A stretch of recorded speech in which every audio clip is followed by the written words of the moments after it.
So why don't you say your name? My name is Julia Madorskaya. The person I am now is largely because of the relationship that I'm about to tell you about.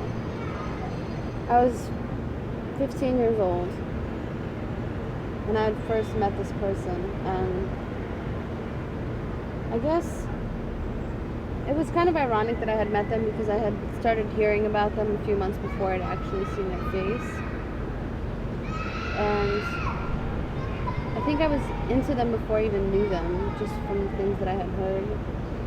So I had met this person, and I mean, just at the end, if you look at it in this situation, it's other people have been in relationships that I don't know, is it worse to be with someone that you really just don't love, or to not want to be with someone that you love so much?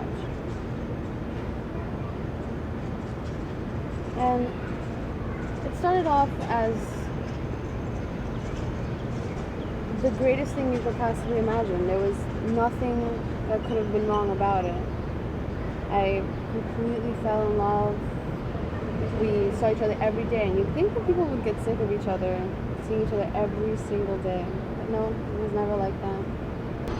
Eventually, I started to not be able to do anything without him. And every time that I wanted to do something so simple as to hang out with my girlfriends, I would be yelled at and questioned, and what are you doing, and where are you, and how many breaths did you take in the last hour, and what are you wearing? And I thought that things would change. I just didn't understand how in half of a relationship a person could be the greatest thing that you could have ever imagined, and within 6 months be engaged to them and want to be with them for the rest of your life, and then it all goes completely sour. I couldn't count the amount of other women he had been with on my hands and his, and probably everyone we had known put together. How did it end?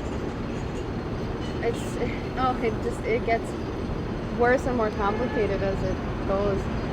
That weekend, I probably remember, I left with so many bruises that weekend. I had no idea why or how or what had happened. I guess there may have been a lot of reasons for the way he had reacted. It could have been the drugs, it could have been whatever. I was thrown into a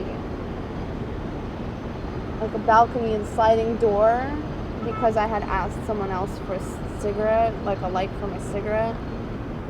I started to see the things that were happening so clearly, and I didn't know what to do with myself because I had still loved him so much that I wanted to refuse to see it. I wanted to close my eyes. I wanted to say that I would have that one person back, the one that I truly, the world could have ended and I could have heard their voice and I would have been fine. What I had found out was 3 days after I had left him, even though he was calling me and trying to gain my forgiveness and then given to him behaving nasty manner to me, he had already managed to get himself a new girlfriend. It's too bad for that girl, because 4 months after that, if not less, about 4 months after that, he got sentenced for 3 years for assault. And yet another one of the silly little stories that was no big deal.